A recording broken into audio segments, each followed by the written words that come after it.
नमस्कार, जय हिंद दोस्तों। स्वागत है आपका हमारी यूट्यूब चैनल जीएस की दुनिया में।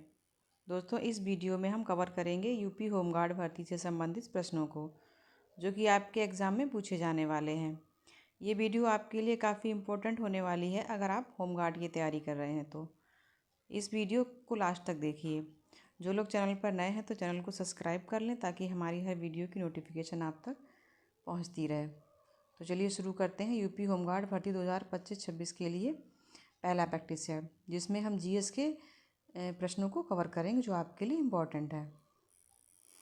और इस तरह के क्वेश्चन पेपर में एग्ज़ाम में पूछे गए और आगे भी पूछे जाएंगे। तो क्वेश्चन नंबर 1, होमगार्ड संगठन की स्थापना कब हुई थी? इसके ऑप्शन है, ऑप्शन ए 1930 में, ऑप्शन बी 1963 में, ऑप्शन सी 1954 में, ऑप्शन डी 1962 में। क्वेश्चन 1 का राइट आंसर है ऑप्शन बी 1963 में। होमगार्ड संगठन की जो स्थापना हुई थी वो 1963 में हुई थी। और ये जो क्वेश्चन है ये बहुत ही इम्पोर्टेंट है। इस तरह के क्वेश्चन पेपर में बनते हैं। तो उत्तर प्रदेश होमगार्ड संगठन की स्थापना 6 दिसंबर 1963 को हुई थी। क्वेश्चन 1 का राइट आंसर है option B. Next question, question number 2, निम्नलिखित में से किस पौधे का उपयोग सर्दी और खांसी को ठीक करने के लिए किया जाता है? इसके ऑप्शन है, ऑप्शन ए जामुन, ऑप्शन बी बबूल, ऑप्शन सी तुलसी, ऑप्शन डी अर्जुन। तो क्वेश्चन 2 का राइट आंसर है ऑप्शन सी। तुलसी का जो पौधा होता है वो सर्दी खांसी को ठीक करने के लिए उसका काढ़ा बना के पिया जाता है। तो क्वेश्चन 2 का राइट आंसर है ऑप्शन सी, तुलसी। नेक्स्ट क्वेश्चन, क्वेश्चन नंबर 3, निम्नलिखित में से कौन सा मानव निर्मित पारिस्थितिकी तंत्र है? तो इसके ऑप्शन है, ऑप्शन ए मछली घर, ऑप्शन बी घास स्थल, ऑप्शन सी रेगिस्तान, ऑप्शन डी वन। तो इसका जो राइट आंसर है वो है ऑप्शन ए मछली घर, क्योंकि घास तो हो गया वो मानव निर्मित नहीं होता है तो ये भी नहीं होगा, और रेगिस्तान ये भी मानव निर्मित नहीं है, और वन जो है वो भी मानव निर्मित नहीं है। जो मछली घर होता है वो मानव निर्मित पारिस्थितिक तंत्र होता है। तो क्वेश्चन 3 का राइट आंसर है ऑप्शन ए मछली घर। Next question, question number 4, UP home guard किस विभाग के अधीन है? ऑप्शन ए वित्त विभाग, ऑप्शन बी स्वास्थ्य विभाग, ऑप्शन सी गृह विभाग, ऑप्शन डी शिक्षा विभाग। क्वेश्चन 4 का राइट आंसर है ऑप्शन सी। जो होमगार्ड विभाग होता है वो गृह विभाग के अधीन काम करता है। तो क्वेश्चन 4 का राइट आंसर है ऑप्शन सी, गृह विभाग। उत्तर प्रदेश होमगार्ड गृह विभाग के अधीन कार्य करता है। नेक्स्ट क्वेश्चन, क्वेश्चन नंबर 5, निम्नलिखित में से किस घटना के बाद असहयोग आंदोलन बंद कर दिया गया था? तो इसके ऑप्शन है, ऑप्शन ए कामागाटामारू घटना, ऑप्शन बी चौरी चौरा कांड, ऑप्शन सी काकोरी ट्रेन डकैती, ऑप्शन डी प्रथम विश्व युद्ध का प्रकोप। तो क्वेश्चन 5 का राइट आंसर है ऑप्शन बी। असहयोग आंदोलन जो बंद किया गया था तो वो चौरा चौरी जो घटना कांड हुआ था उसके बाद इसको बंद कर दिया गया था गांधी जी के द्वारा। तो क्वेश्चन 5 का राइट आंसर है ऑप्शन बी। चौरा चौरी घटना के बाद गांधी जी ने असहयोग आंदोलन स्थगित कर दिया था। नेक्स्ट क्वेश्चन, क्वेश्चन नंबर 6, 1828 में कलकत्ता में ब्रह्म समाज की स्थापना किसने की थी? तो ये भी जैसे इसमें भी ये क्वेश्चन ऐसे भी पूछा जा सकता है कि ब्रह्म समाज की स्थापना कब हुई थी, तो 1828 में कलकत्ता में हुई थी। तो ये डेट भी आपको याद रखनी है कि ब्रह्म समाज की जो स्थापना हुई थी वो 1828 में कलकत्ता में की गई थी। और इसके जो ऑप्शन है किसने की थी, तो उसके ऑप्शन है Gopal Krishna Gokhale, option B Swami Vivekananda, option C राजा राम मोहन राय, ऑप्शन डी रमाबाई रनाडे। तो क्वेश्चन 6 का राइट आंसर है ऑप्शन सी राम मोहन राय। राजा राम मोहन के द्वारा ब्रह्म समाज की स्थापना की गई थी। क्वेश्चन 6 का राइट आंसर है option C. Next question, question number 7, निम्नलिखित में से कौन से महीने का समूह उत्तर भारत में सबसे ठंडा होता है? तो इसके ऑप्शन है, ऑप्शन ए फरवरी और मार्च, ऑप्शन बी दिसंबर और जनवरी, ऑप्शन सी अक्टूबर और नवंबर, ऑप्शन डी सितंबर और अक्टूबर।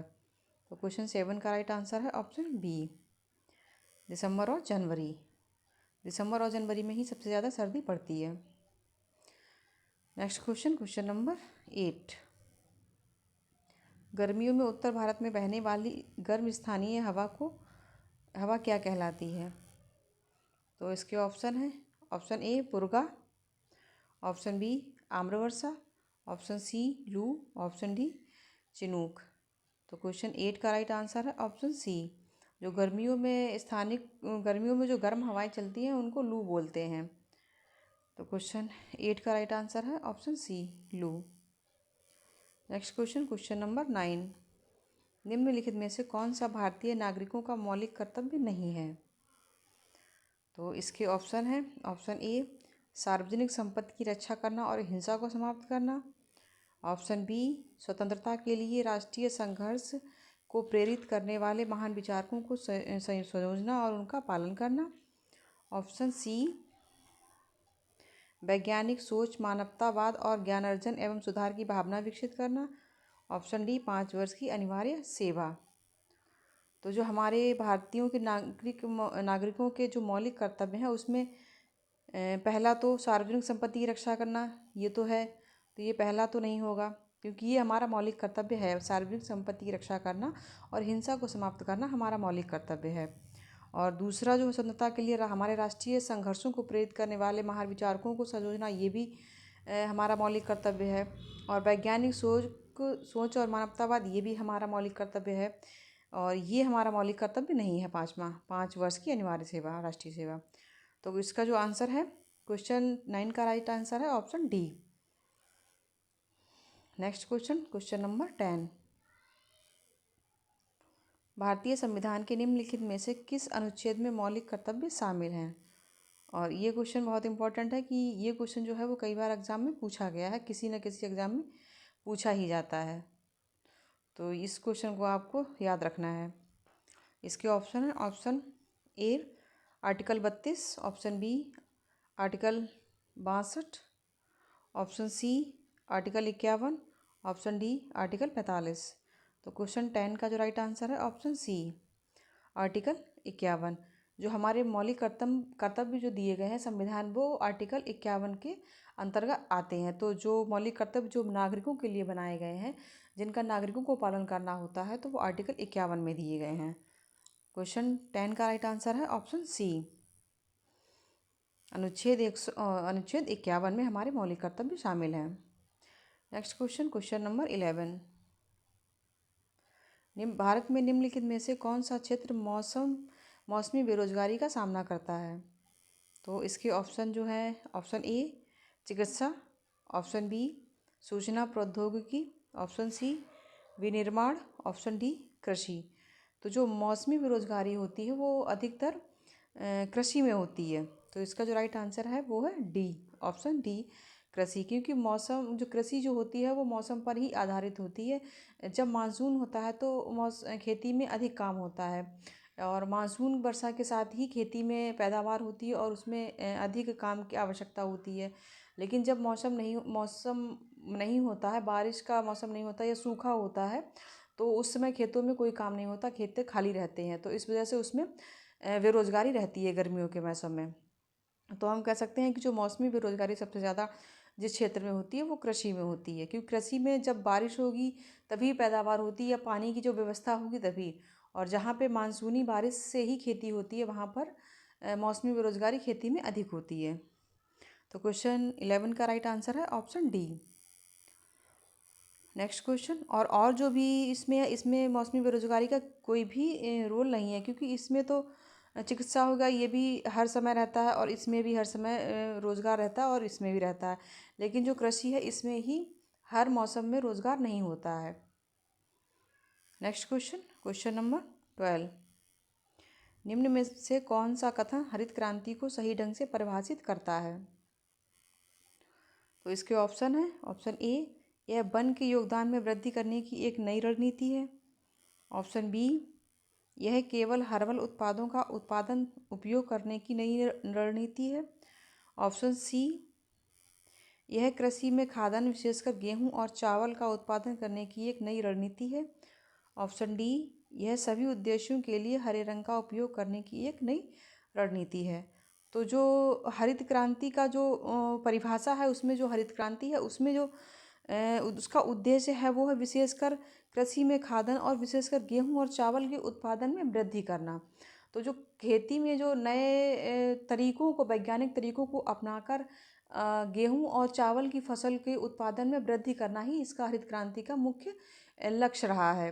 तो इसका जो राइट आंसर है वो ऑप्शन सी है। कृषि में खाद्यान्न विशेषकर गेहूं और चावल के उत्पादन पर ही जोर दिया गया है हरित क्रांति में। तो क्वेश्चन 10 का राइट आंसर है option C. Next question, sorry, question 12 का राइट आंसर है option C. Next question, question number 13, home guard किस प्रकार का बल है? इसके ऑप्शन है, ऑप्शन ए स्थायी, ऑप्शन बी अर्धसैनिक बल, ऑप्शन सी निजी बल, ऑप्शन डी स्वयंसेवी बल। तो क्वेश्चन 13 का राइट आंसर है ऑप्शन बी अर्धसैनिक बल। जो होमगार्ड भर्ती जो होता है वो एक अर्धसैनिक बल है, लेकिन यह मूल रूप से नागरिक समाज के लोगों से बनता है जो अपनी ड्यूटी खाली समय में करते हैं। तो क्वेश्चन 13 का राइट आंसर है ऑप्शन बी, होमगार्ड जो है वो अर्धसैनिक बल है। Next question, question number 14, UP home guard भर्ती किस स्तर पर होती है? तो इसके ऑप्शन है, ऑप्शन ए राज्य स्तर पर, ऑप्शन बी राष्ट्रीय स्तर पर, ऑप्शन सी जिला स्तर पर, ऑप्शन डी कॉलेज स्तर पर। तो क्वेश्चन 14 का राइट आंसर है ऑप्शन ए राज्य स्तर पर। यूपी होमगार्ड जो भर्ती होती है वो राज्य स्तर पर होती है। Next question, question number 15, home guard की वर्दी का रंग क्या होता है? इसके ऑप्शन है, ऑप्शन ए नीला, ऑप्शन बी हरा, ऑप्शन सी सफ़ेद, ऑप्शन डी खाकी। तो क्वेश्चन 15 का राइट आंसर है ऑप्शन डी खाकी। जो होमगार्ड की भर्ती का रंग होता है वो खाकी होता है, लेकिन जो ट्रैफिक ड्यूटी के दौरान उन्हें अक्सर नीली पैंट और सफ़ेद शर्ट पहननी पड़ती है। जो भी होमगार्ड होते हैं जो ट्रैफिक ड्यूटी पर रहते हैं उनको नीली पैंट और वाइट शर्ट पहननी होती है। तो क्वेश्चन 15 का राइट आंसर है ऑप्शन डी खाकी वर्दी होती है लोगों की। तो ये था हमारा होमगार्ड वर्दी का पहला प्रैक्टिस सेट। मिलते हैं नए प्रैक्टिस सेट में नए प्रश्नों के साथ जो आपके एग्ज़ाम की तैयारी को और ज़्यादा मजबूत करेंगे और आप एग्ज़ाम में सफल हों। धन्यवाद।